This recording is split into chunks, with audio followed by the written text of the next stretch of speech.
Hello, No Borders NBDR followers. Joseph Snyder here, CEO of No Borders, and I am coming to you with our bi-weekly shareholder update video.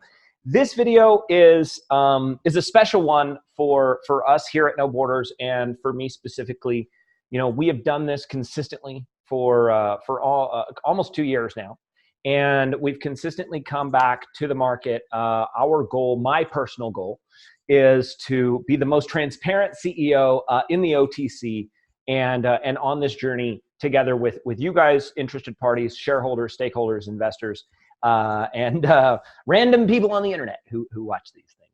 So, you know, with that goal, we have committed our company to being a leader in communications, being a leader in transparency, looking at how we deploy and utilize technologies that add layers of transparency and security to things like distributed ledgers, blockchain technology, you know, these types of things, and also actually doing this work. So just so you guys know, I do this in sickness and in health. Every 2 weeks I have.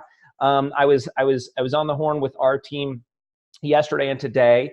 And it's been a very challenging 2 days for me personally. I've had multiple shoulder surgeries on my shoulders, and a few days ago, when I was getting fuel in my truck, the wind slammed my door into my shoulder, and my shoulder's been not super well for a couple of days. So I do have No Borders Naturals CBD products that I am using, and those do help a lot. I have not needed to take any Percocet or Vicodin to help. Just the CBD. Products and ice, and I did see my chiropractor today to get an adjustment. So it's been a challenging couple of days for me in my own physical being, which definitely impacts the work that I can do, the energy that I can bring, and those things. So I am working through that today. If you see me kind of shuffling a little bit back here, I'm currently kind of injured, but we're gonna get there. This is a big update video for us, because this is the update video where I'm going to talk to you guys about our NBDR 2020 roadmap. And you know, when we initially did the acquisition to buy No Borders and to become a publicly traded company, that we took on the responsibilities of that, we took on the benefits of that, and the challenges tied to that. We did so because we saw a space in several markets, the market, for disruption utilizing distributed ledgers and immutable ledgers. Specifically, ancillarily to that, we have this ecosystem that we consider Web3. Now, if you've followed us for a while, if you follow No Borders Labs, you know that the focus of our technology teams, and Chris Brown as our CTO and his expertise and experience that stem all the way back from his days in Air Force intelligence, all the way through to software design and coding and blockchain development and all these different things. You know that we have talked about Web3 development, blockchain as a real world use case and value proposition. That you know that we've talked about how a blockchain, and I've done a lot of podcasts about these. We've talked a lot about this over the last 2 years, especially at the beginning of our company journey, about how IoT and 5G and blockchain, these things work together in really interesting ways in enterprise and commercial applications and real world business solutions. So why am I going back and kind of rehashing that stuff, right? Get to the meat and potatoes. Tell us what we want to know. I am. But the next steps of the journey of our company are about us closing that loop somewhat and moving forward with real world examples in businesses that we own of how we see these technologies doing things and deploying these technologies for value propositions in our own verticals, in businesses we own and control, in the real world today or tomorrow, maybe the next day. So I close that loop by us having come out at our birth in March of 2018 saying, we believe in these technologies, we understand these technologies, we understand how these things integrate, we understand how to build these things, let's do this with people. And going through the year that we went through in 2018, which, by the way, was also a year that we successfully completed a reverse merger, retired all of the outstanding debt against toxic convertible debt against the company, brought the entire company current, did all of these things while we were at market saying, we understand these technologies, we want to build them with people, we want to partner with people, we want to do stuff. And the reality was at the time that, blockchain, Web3, but blockchain specifically, blockchain kind of goes with the flow of crypto, right? If crypto's up, everybody's talking about blockchain. If crypto's down, nobody wants to talk about it. And that's fine, right? We don't mind that because that's not what we're here to do. We're not looking for a crypto swing. And for the record, again, going back to the very beginning, we could have done an ICO at that point in time. The options really on the table were do an ICO or do a reverse merger. We did the reverse merger so that we could be a regulated, publicly traded company that has to disclose our financials, that has to have all this transparency, that has to have these things. We believed that that was the right path to go down. Now, subsequently to that, the SEC has filed lawsuits against gosh knows how many people that did ICOs, and they're currently in all kinds of trouble. So in hindsight, yay us, right? And because we did a reverse merger and we have a publicly traded company, I get to have this conversation with you guys. And we get to have this discussion about what is NVDR, what is NVDR today, how do we move forward, and what is our strategy as an executive team and as a company into 2020. So closing this loop, I will be in Boston next week with John Hargrave from Media Shower. He's the best-selling author of the new book Blockchain for Everyone, for everybody. If you haven't read it, go out and get it. It's a fantastic book. I highly recommend it. And he's a good friend of mine. But I will be in Boston next week, and we're putting the finishing touches on some things, and then we will be having a product announcement coming out of Boston. To be absolutely, just so we're totally transparent, I'll be in Boston, then I'll be in San Francisco. In both places, I will be with John Hargrave. And so there is an IoT convention in San Francisco that we are going to, and he's emceeing, and we're doing a bunch of stuff. This announcement, this product launch announcement that we're going to be doing in the next week or so will be either from Boston or San Francisco. And I don't know which spot that's going to be in yet, so just for full disclosure. But I will be in Boston with John. We'll be there with the Boston Blockchain Association. Again, John's book, Blockchain for Everyone. Go out and grab it. It's available on Amazon. It's available in every airport that I've flown through in the last 3 or 4 months. So very popular. The idea there being that we are now at a point in our business where our operating businesses, and remember, this time last year, we deployed into real world products businesses, right? We deployed into CBD, both because we felt like we found products that were amazing, and that a lot of the products that were out there were not amazing. And so that presents itself as a market opportunity. And that's a great reason. There's ancillary reasons as well. In addition to that, we deployed into the medical equipment vertical at the same time. Both of those things are over a year old now. Both of those endeavors are going very well. We have other non-product endeavors that we have continually worked on and utilized and played with, things like No Borders Education, all of the different things that No Borders Labs does, right? But we're closing this loop because we are now at the point where we have built and used and tested some of these technologies for very distinct value propositions inside of our own companies. And that is one of the key tenets of what we've talked about this entire time. as No Borders being different by design. Of us saying, look, yeah, we're a products company. Absolutely. We're a marketing and product delivery and customer service company. If you call our phone lines, our teams answer the phone. We take great care of our customers. We sell more products every single month.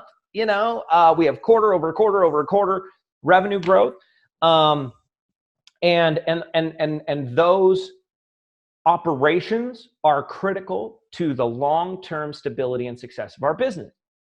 We have moonshots, right? We've got CBD. I consider that a moonshot. It's one of these areas where the market is so nascent and the players are so not yet entrenched that a few companies are going to win really, really big. We've got moonshots.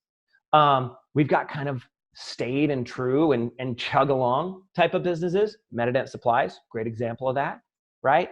The size of the medical equipment market isn't growing exponentially, right? The players that are in there are super entrenched. There's a bunch of them there. We compete with them on service. We compete with them on price.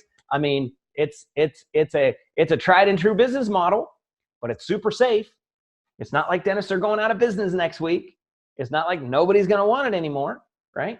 So we have these different types of pieces inside of our portfolio right now that, as my friend Tim Riemann likes to quote me on, helps us be anti-fragile, right? That doesn't make us tough. It doesn't make us rigid. Rigid breaks, right?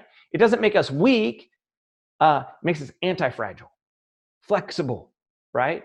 We can deal with market condition changes. We can deal with things that come up because we have different lines of revenue. We have different exposure risks. With those verticals in play, and others, but with those verticals in play, we, our No Borders Labs teams, Chris and his teams, have ideated and tested and beta launched and done all kinds of fun things on a couple of projects that up until now we have not talked about. And some of those are going to be launched imminently. Some of those are going to be launched throughout Q4. And I know one at least that's going to be launched in Q1. So what does that mean? Well, it means that we've taken this conversation about blockchain and about the transparency and immutability and security of this type of technology. And we acquired or deployed a business in the real world, selling real products to real customers, making real money, generating real revenues, doing all of those things that a business needs to do to not be WeWork, right? I'm sorry, that's just a cheap shot, but come on, $7 billion write-down for SoftBank this week. Are you kidding me? For real? It's amazing. It's amazing. That's fantastic. Okay. I just never want to be that headline. I just never want to be that headline. And you don't have to be. Real world businesses. And what we have done is we have built the technologies that we see as value additive to our own business, and we own the tech. We own the tech. So we own the tech, multiple projects. Chris is working actively and directly with our intellectual property legal team to make sure that these things are filed correctly, that our patents are filed correctly, that the rest of this suite of things that needs to be done is done correctly. There's a lot of T's to cross. There's a lot of I's to dot. We're talking about leading edge technologies. We're talking about things that, that really have to be detailed and defined, and we need to make sure that we protect them correctly and that we protect as much of the variables around them as we possibly can. So we are moving forward through Q4 into our NBDR 2020 roadmap with our operating companies humming along, growing very, very nicely, phenomenal customer service teams, phenomenal systems and processes being built inside of our organizations, phenomenal technologies being utilized and deployed, both our technologies that we're building and all kinds of stuff that we're buying and renting off the shelf, right? To make a remote work completely distributed team work effectively and efficiently and aggressively together. And I think we have done a really good job of that. While we launched or acquired product lines, while we've added scope and scale and types of products to those product lines, we've also built technologies for those product lines, and we are preparing to file tranches of intellectual property and all these other things around these product launches, and then move forward with offering those products to, in some cases, like CBD vertical, our competitors, and saying, hey, you guys like this idea? If it adds this layer of value to your brand and your business, you can rent it from us, whatever the case may be, whatever that sales model is, right? We'll get there. Why are we talking about this now, right? Why now? Well, the reason that we're talking about this now is this is how long it took for us to get here. You know, when we initially ideated these things and did our reverse merger and did all those pieces of the puzzle, we really were under the feeling that we would be able to monetize our software development arm to provide capital for us to do product acquisitions and deployments, and then use those two things side by side to grow revenues and scale revenues and things like that. The market reality that we ran into was that those technologies were not currently marketable the way that we were trying to do it. The people that wanted really cool things built on distributed ledgers with IoT integrations and all these kind of things, they wanted a partner to build it with them. And we didn't have operating revenues coming into the company at the time where we could sit down with somebody and say, hey, let's partner on this, let's partner on that, let's do this thing and that thing and the other thing. And that, to me, was a great disservice to ourselves. And so we changed that. We changed that really, really fast, right? We immediately went out and identified our starting verticals. We attacked those starting verticals. We have now, we're finishing up our Q3 financials right now. And we're reporting quarter over quarter over quarter with these fantastic revenue growth numbers. And, you know, we've done that by hitting the ground, doing it. You know, it's just work. It's just the work. Like, just put in the work. You know how many states I've been to with the CBD booth? So much that the shareholders got sick of seeing me out selling CBD. Are you kidding me? Well, not BMO. I know I got to meet BMO in person.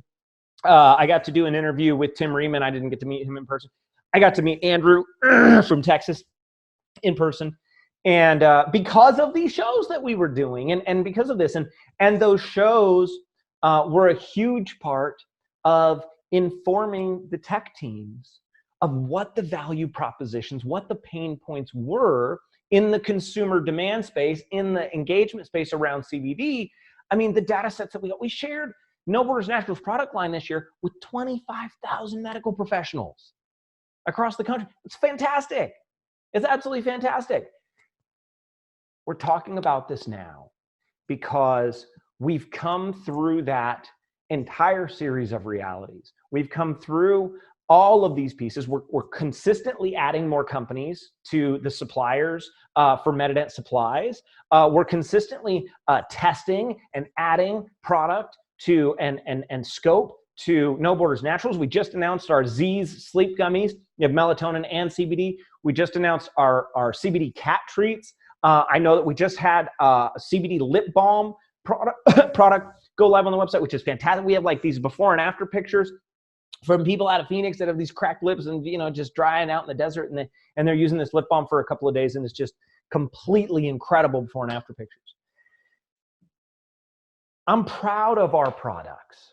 I am proud of the products that we have. I'm proud of the teams that we have helping customers acquire those products.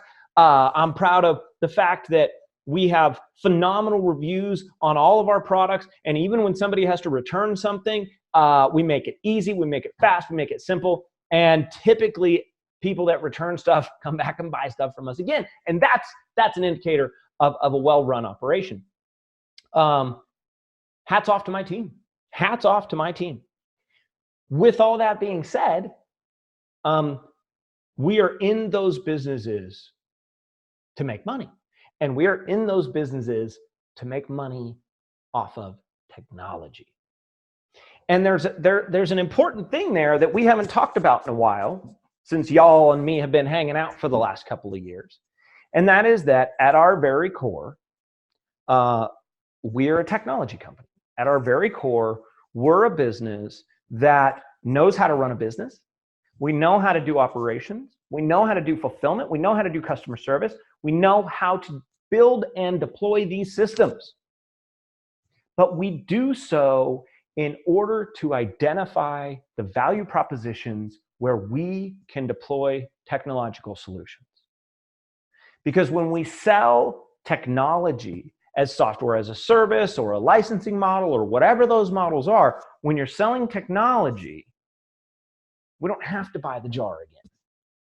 We don't have to buy the x-ray again or the surgical suite again, right? We build it, we maintain, you have a cost of maintenance, you have a cost of hosting, absolutely, but it's different than a physical products business, right? The margins are different, the scalability is different, you know, all of these types of things are different.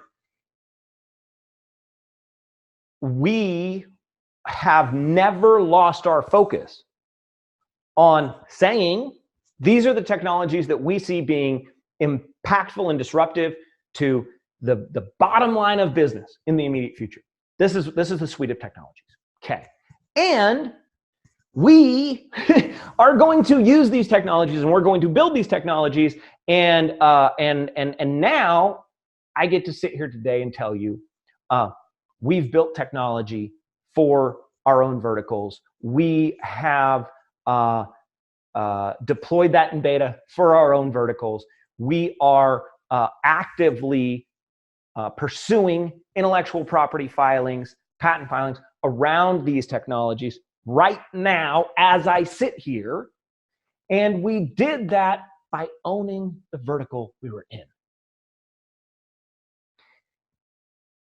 Why am I harping on this? Because you guys didn't get it. You know, when I first explained it, hell, some of my own team didn't get it.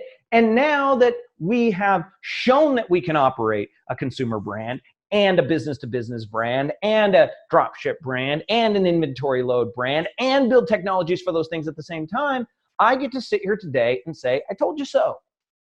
I told you so. I told you what we were going to do. I told you how we saw the market. By the way, I've told you every step of this, and we're still on track. We're still doing everything, excuse me. We're still doing everything that we said that we were going to do. Maybe some of it didn't get done in the time frame that you might have been looking for, and to the OTC short, you know, term flipper investors and to the OTC shorts, you know, to the shorts, I say, well, you're welcome. You know, we've been out working, and you guys have been profit taking on us on the downside. And to the flippers, you know, I would say, you know, I get it, right? We did a reverse merger. We came out really loud about these technologies, and then we had to go to work, you know, for 2 years to come back and say, hey, we're deploying some of those things. I get that, right? And that sucks. Too bad for you. Go flip something else. To my longs, you know, rock on, guys. You know, let's keep doing it because we're just getting started. You know, I get to sit here today, you know, and saying this is where we begin. This is really where we begin. And so, with that being said, with my diatribe now permanently recorded on the interwebs, we're going to talk about this roadmap. And I want to be clear here. The NBDR 2020 roadmap is specifically about the compliance and legal and action items that our public company, No Borders, listed on the OTC market under ticker symbol NBDR, is looking at as strategic steps for our public company. Our roadmap is not so much about sales milestones for the individual brands or, you know, deployment milestones for the technologies or things like that. Those are those are individual projects and things. And as a whole, we want those things to go very, very well. But we believe in looking at the OTC market specifically, again, coming back to, right, goal, be the most transparent company, the most communicative company on the OTC market, be the most communicative and transparent CEO on the OTC market. Those are my goals with this. And so we took some cycles with Andrew, our securities attorney, and Cynthia and Chris and Nick Harrington and myself. And we looked at what are the things that OTC market companies do that seem to really impact them as an organization, move them forward in a dynamic way, or really demonstrate with tangibility that they're moving forward in the right direction. And we identified the things that we think those are. And so we've put that into a roadmap. And that roadmap starts today, Q4, and it runs through the end of 2020. And that roadmap for us is now, and it moves forward. And when I say it's now, it's because the first large piece of it, which is properly completing and filing and getting approved our Reg A fundraising round with NBDR, is step one of the roadmap. Getting the Reg A done was a huge, it's 177 pages, folks. It's huge. It tells our entire story about what we are building and what we are trying to do. And it breaks down everything that we've done so far, all of the investments that we've made, all of the revenues that we've brought in, everything that we've done so far. And it tells this whole story. That was a great thing for our company to go through. Being forced, I mean, we volunteered, right? But being forced to sit down and drill into your company at that granular level, we do something similar every quarter, right, with our quarterlies and our annual financials. But this was bigger than that. This was about us telling this corporate story in great detail so that the government regulators could read it and say, that makes sense. I understand what you're doing. Yes, you can share that with investors. And then so that investors could look at it and say, that makes sense. I understand it. I think you guys are going places. I would like to invest with you. That's the purpose of the Reg A. Now, I am very proud to sit here today, and we have filed our Reg A with the SEC.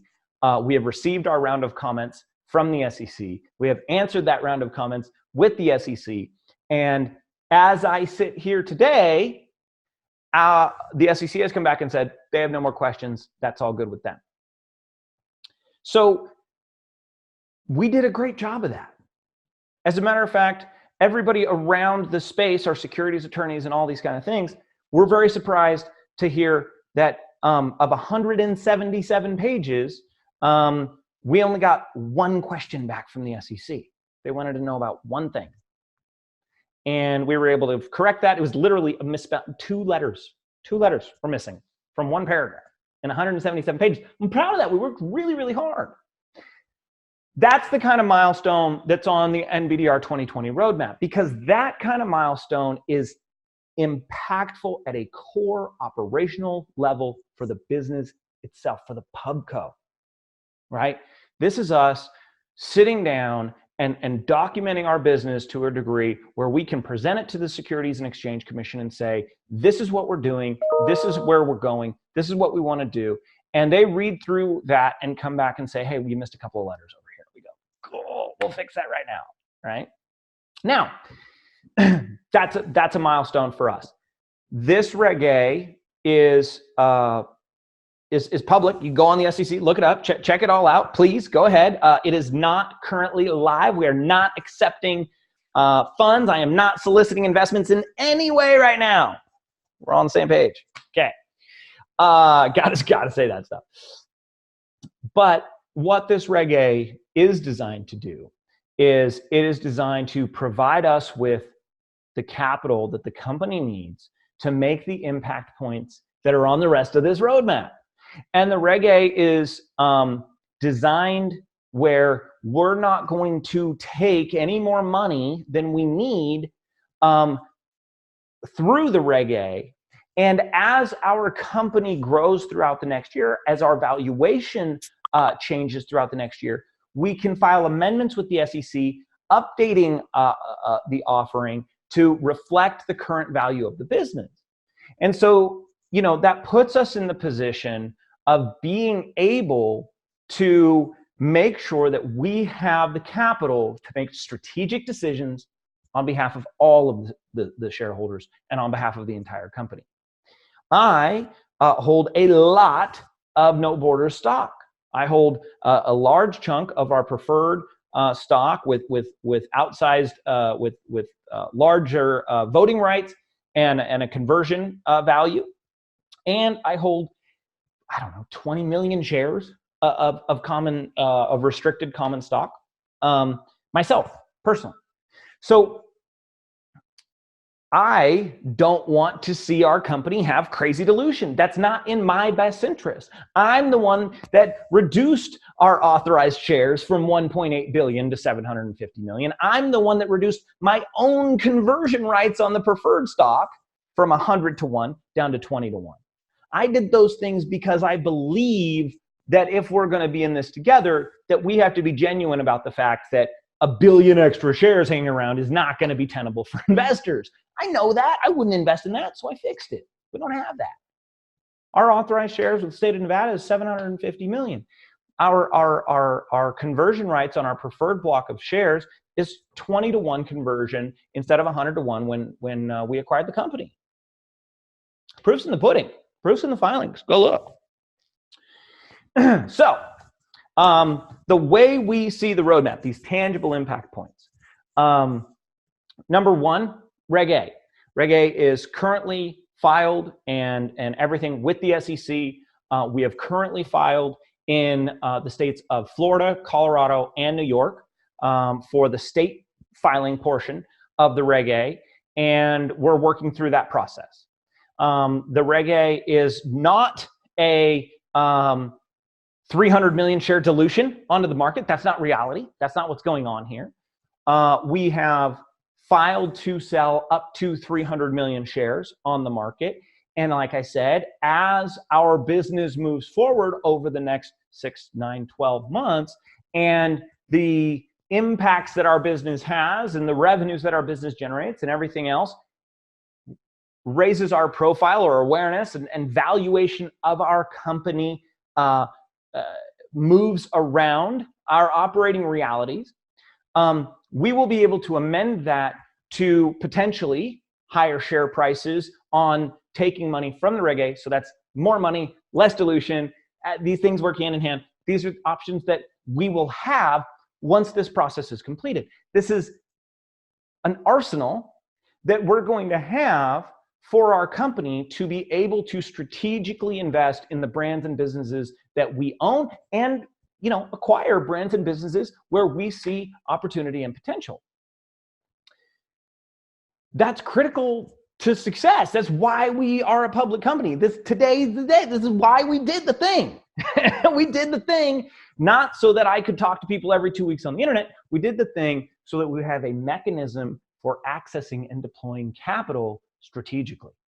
That's why we did the thing, being a public company. And so today, here we are. Now, what follows that, right? Okay, so you've got a Reg A, you have access to some form of funding.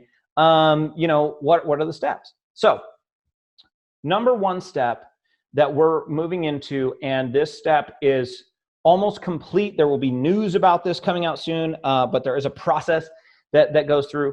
But the number one step is going to be hiring and working through hiring our auditors. So on our goal set, just like we had a year and a half ago, is becoming, through 2 years of audited financials, a fully SEC reporting current OTC markets company. Okay, this is a big step on our roadmap. The audits, we believe, will take us at least Q4 to get through. The good news is that we've been operating No Borders for almost 2 years now. So the audits that are getting ready to be done are essentially going to be done on all of our books, and our books are really, really, really good. We keep really good books. We have a lot of paperwork. We have a ton of documentation. We feel extremely comfortable with that. And we feel like we're going to be able to sail through those, to be totally honest with you. Like, we've got everything. So yeah, number one, Reg A. Number 1B, Reg A filed in state, feds and states. Number two is auditors, is getting our audits done, getting this piece finalized so that we can come back and operate moving forward as a fully reporting SEC public company. That's really important to us. And I think it's critical to the roadmap. I think that is such a dynamic differential in the number of investors that we can attract, the people that will take us seriously on the market, and the people that should take us seriously on the market. I mean, I get it. I want third-party verification that the numbers that the company says are the numbers that those are real, especially as they grow, right? And so, on our roadmap is Reg A, the audits, hiring the auditors, getting all that put in, completion of the audits and filing of the necessary either Super 8K or Form 10 or whatever we end up needing with the SEC to be a fully reporting pink OTC company. Along the roadmap, along these steps, one of the things that we're actively doing again right now is we're re-enlisting new blood, some old blood. Francine Hardaway staying on, and some others. But we are bringing on a total of 8 new advisory board members around our ecosystems, around finance, around CBD, around dental and medical and manufacturing and import-export. So there's this amazing list of people that we're engaging with and talking to, and talking to about coming on for advisors. I have a couple who have already agreed and will be coming on, and we'll be having information and news about those very shortly as well. So on this roadmap, one of the things that I think impacts this roadmap greatly is our advisory board. We would not be where we are today if it wasn't for the advisors that we brought on when we started this thing. And some of the, these contracts are 1-year advisory board, things, and they're once a month commitments and all these kind of things. But these are people that directly help me get connections and open doors and get on. I mean, I've gotten in doors that I could never even knock by myself. I mean, I've had, breakfast with the managing director of the Mark Cuban companies. I've, all these Amazon, Samsung, Ericsson, just all of these incredible engagements, which all add value and benefit to our organization over the long term. Network is power. And our advisory board has been an amazingly impactful thing for our business over the last 2 years. We're looking at a suite of 8 new amazing people. And we're in a great position. We've done it. We've deployed. We have proof. And people love that. They love an energetic story, and they love a great communicator. And I can sit here, and if my head's shaved or fuzzy or what, it's my winter coat. Whatever, doesn't matter. I can communicate. But people want to work with and want to put value into a company that they see is growing and dynamic and impactful and consistent, and means it, and that's us, right? Rubber meets the road, doing it. So throughout this roadmap, advisory board members, it's such an impactful thing. It's such an impactful point. From there, right? From that moment, and again, I know we say roadmap, and I'm not exactly showing you a timeline. A lot of these things are out of our control, folks. I mean, when we file something with the SEC, I mean, it's like, when's it going to be done? Maybe 30 days, maybe 60. We don't know. And then 7 days later, they send it back. Who knows, right? Or never, So I want to be really clear. What we're talking about here are the key steps that we see as critical to the scalable, impactful, investable success of our company through 2020. And so On the day where we sit as a fully SEC reporting, audited OTC pink company with a live, Reg A done and a vibrant advisory board and everything else like that, as we sit there, the next step that we see is uplisting to the OTCQB. Now, we've talked about this before, and I have been kind of hem-haw about it, and honestly, I still am. But the fact of the matter is the reason that I'm hem-haw on it is that it's not somewhere that makes a difference for us today.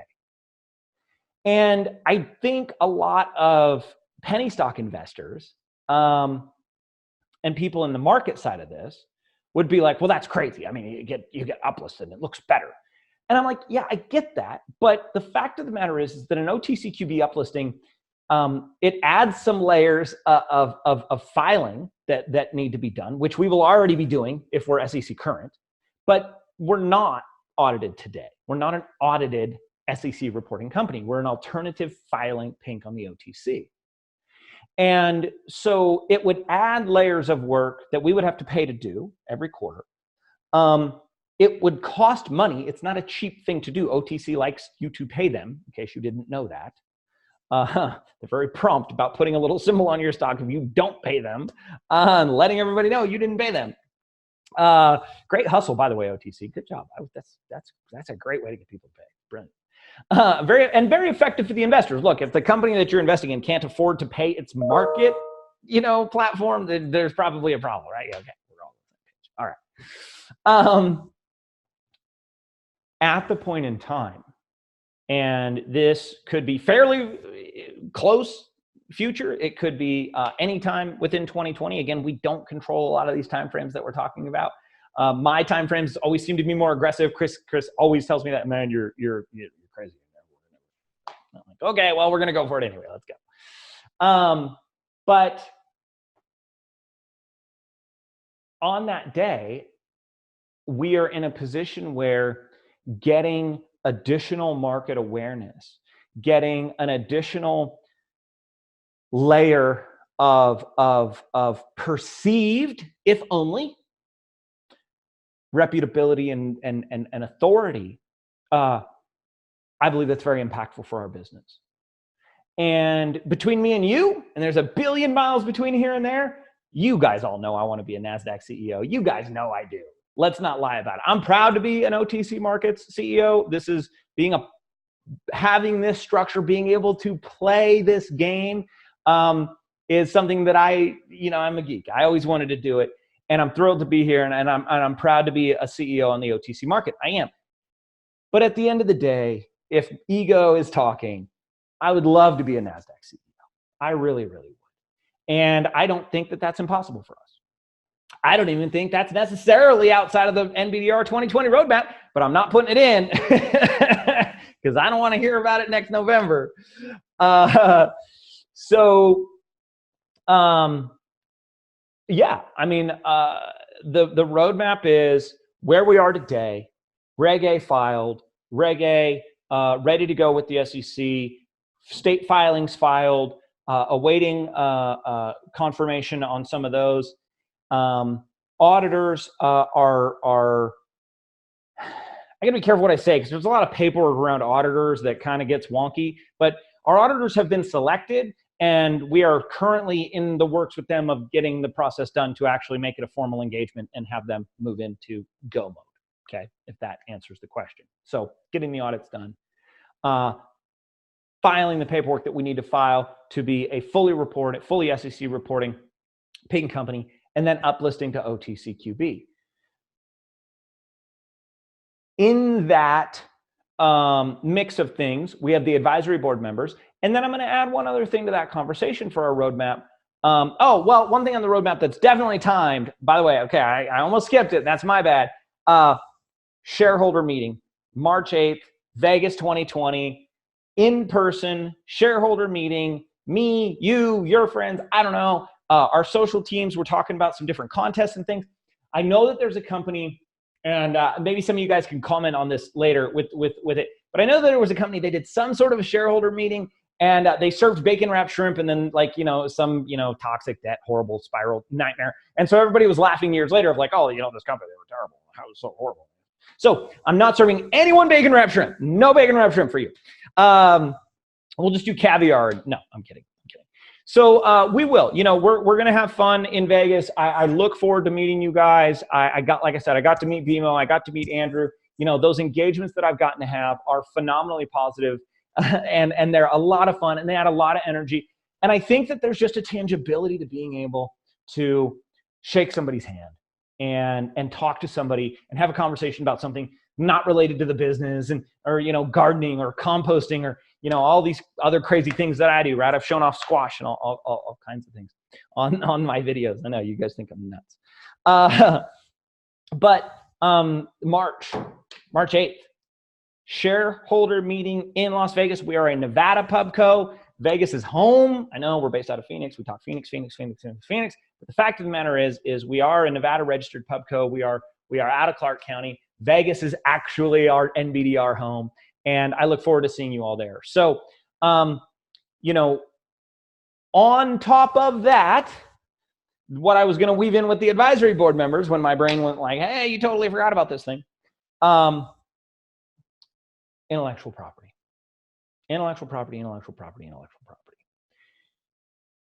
We have put together a team of paralegals and researchers underneath a intellectual property attorney that helps us drive costs down on research and compilation and deployment and all these kind of things. We as a core organization, we strongly believe that the value of the intellectual property, that we compile, acquire, invent, file, obtain, whatever word you want to use, the value of the intellectual property is going to be the gold mine of our organization over the long term. We will move in and out of verticals through mergers and acquisitions and sales. That's a strategy that I think adds immense value to our shareholders over the long term. Some businesses will buy and hold for a long, long time, but primarily what we're looking to do is realize gains in vertical, build technologies to address issues in vertical, sell business in vertical while deploying technologies to all business competitors in said vertical, file intellectual property around the technological deployment, and own the way it's done in that vertical moving forward.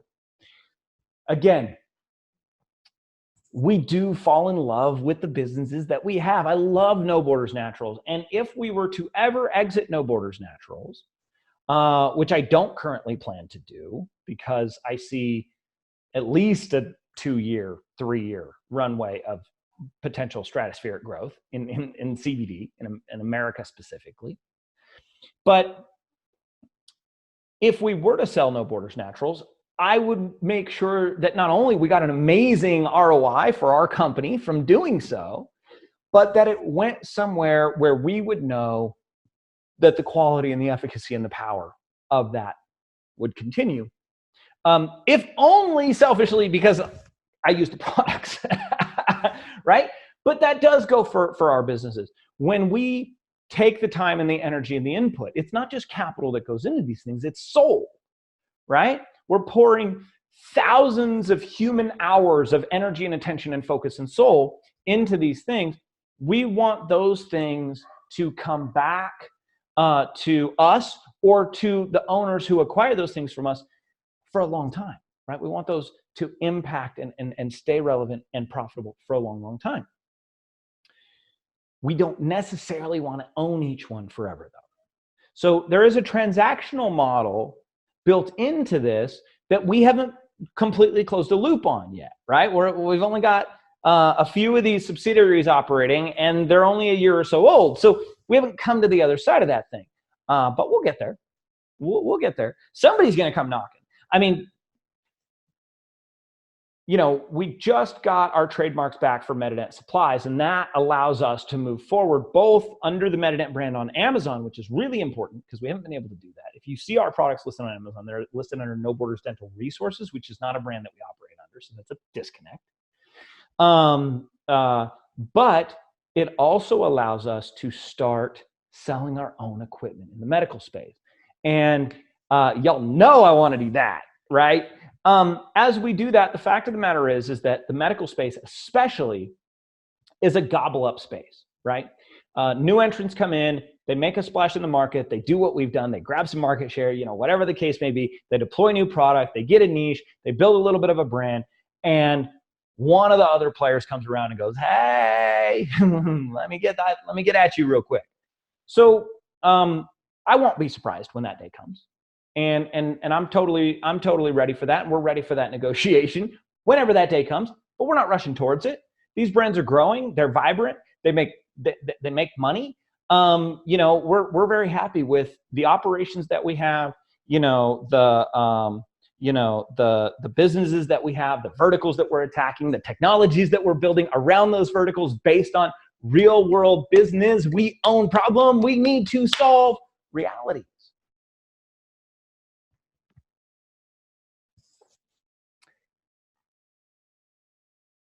IP is important. It's going to be one of those things. There's a reason that all of Google's intellectual property is owned by a Google subsidiary in Ireland. They pay no taxes. They own all this IP. They shove all of it in Ireland, and they pay all these fees to Ireland to offset their U.S. tax revenue. Look, we'll do financial planning. We got tax attorneys. But nobody can dispute the fact that IP is one of the most potentially stratospherically valuable things on a company's balance sheet. And we talked about it a lot a couple of years ago. We have looked at it constantly. We have filed a lot of trademark intellectual property around our different brands, right? We've done numerous IP filings already. The company already owns multiple IP pieces with the United States Patent and Trademark Office.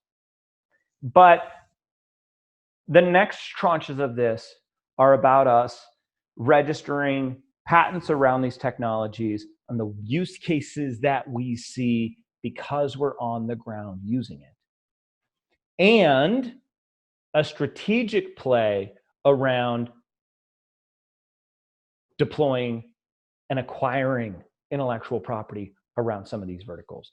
And I bring that up specifically as part of the NBDR 2020 roadmap, because while we acquired product rights and launched No Borders Naturals, while we acquired customer base and contracts and all these kind of things in deploying MetaNet supplies, you and I haven't talked a lot about acquisition. Say that 10 times fast. You and I haven't talked a lot about acquisitions over the last 9 months, 12 months. And the reason why is we've been in operations mode. It would have been very challenging for us to acquire an additional business, a SaaS or an e-com or some line of product. It would have been very challenging for us to acquire something like that while our teams were building the base operation systems that have gone into MetaNet supplies and No Borders Naturals and No Borders Labs. So it would have been really tough. It would have been really tough for our teams to assimilate a book of intellectual property rights that we acquired for strategic reasons and monetize those while we were building the customer service and fulfillment operations and event operations and all of the different pieces of the infrastructure realities that we've built over the last 18 months. So we haven't been an acquirer of revenue or an acquirer of product or an acquirer of rights so much in the last 9 to 12 months. That's gonna change. My personal background is in building and scaling, but it's in acquiring, right? It's in acquiring things and cleaning them up and making them pretty and making them make more money and then selling them again. That's my background. It started with selling cars, then flipping real estate, then flipping developments, then flipping companies. So we're moving back into a cycle where our operations teams are longer in the tooth. Our systems depth is there. Our customer service is there. And I know that our teams are ready to take on an additional product load or an additional caseload. And case in point, us bringing some technological solutions to market in vertical would have been really tough 6 months ago because our customer service teams have to be prepared to handle the customer service from our competitors who want to buy the technology that we're deploying. That takes a sales cycle. It takes a deployment cycle. It takes an education cycle. It takes a customer service and follow-up cycle.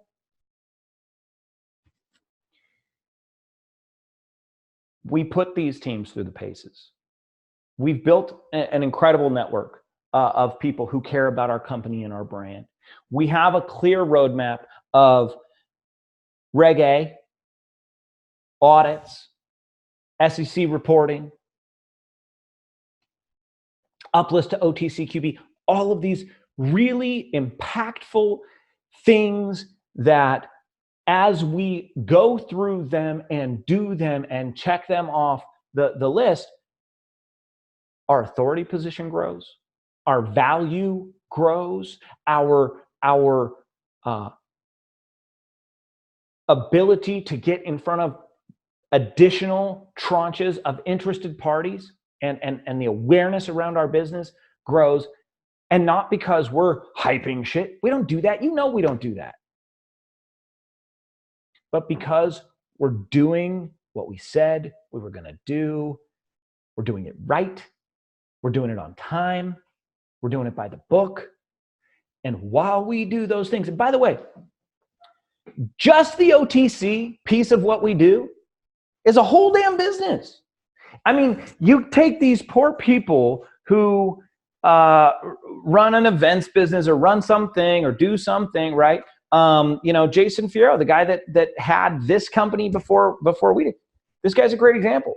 This guy ran a digital marketing, thing around motocross and dirt bikes and stuff. And he thought that having a public company was going to get him scale. And in fact, it's the exact opposite. Having a public company gets you an entire job that has to be done in a very highly legalized, structured way. And then you have to go do business too. I gotta quit swinging that shoulder, getting excited. And you got to go do business too. That shit ain't easy. And I'm not harping here, folks. I volunteered for this. I did this on purpose. I wanted this challenge. And I'm stoked to be here for the ride. But I'm communicating it to you because as we move through these pieces,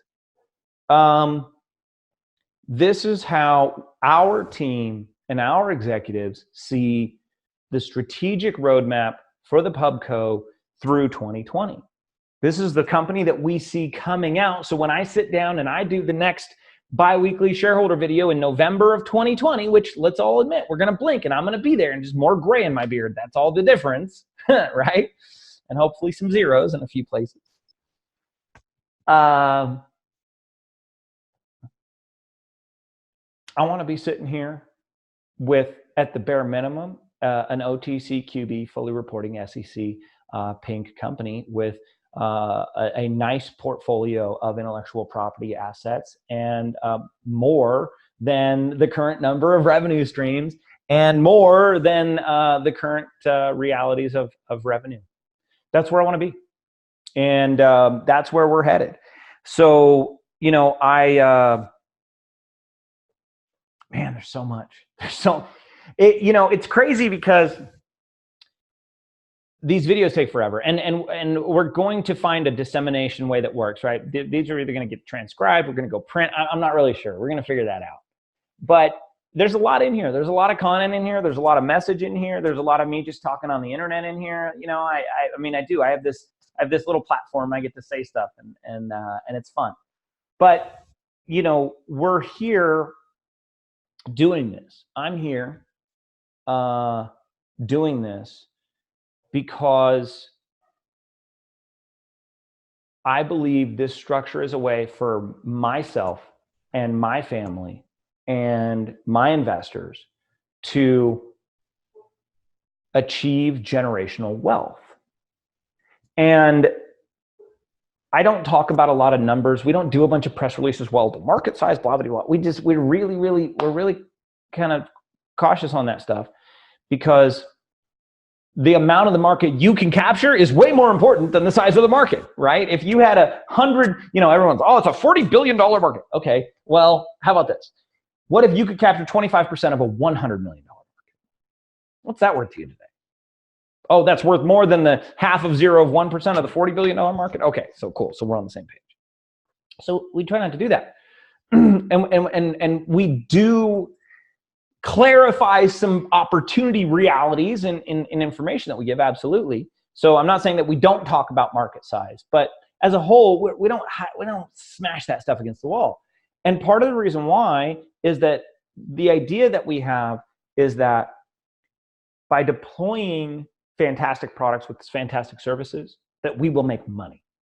And that by deploying capital strategically around that money being made, and by deploying intellectual property and acquiring intellectual property and monetizing these things properly in this ecosystem, that we will generate wealth. So we go from businesses making money to capital being deployed to wealth being built. Wealth is different than capital. Capital is actively deployed. Wealth is passively guarded. Money is different than capital. Money is earned and spent. Capital is deployed and utilized. Wealth is preserved and grown. 3 different stages there. Our businesses have to make money. Our capital has to be used strategically so that we can build wealth. That is the model here, folks. It's not a big secret, but this is our vehicle. I'm not the guy that's going to go flip a pubco and blah, blah, blah. I don't have to. I got this structure. We acquired No Borders so that we could play multiple games in multiple verticals and have multiple revenue streams and multiple value streams and a place where our intellectual property and inventions and ideas and brands and businesses could thrive in an ecosystem that allowed us to build a single listed, registered structure of wealth. That's what I'm doing. And we're having a hell of a great time doing it. And for us, in all truth, it really starts today. It really, really, really starts today. So I thank you guys for being here. I look forward to attacking 2020 with you. There is so much more to come. We have got so much that's about to come at you. We're super stoked to share all of it. I'm going to be thrilled to be in Boston, both with some of our friends showing off No Borders Naturals, as well as the Boston Blockchain Association and Sir John Hargrave. Again, his book is Blockchain for Everyone. If you haven't read it, go grab it. It's on Amazon. It's at every airport you go to. Check it out. And, again, follow me on Twitter. Follow us on YouTube. We're all over the place. We try to be as communicative and open as we can. If you have a question, ping me on Twitter. You can direct message me. You can send us a comment on nbdr.co. Thank you for following us. Thank you for watching however many hours of this I've made so far. I sincerely look forward to conquering the future and to growing this business. And I just really appreciate the opportunity. And thank you so much. Have a great night.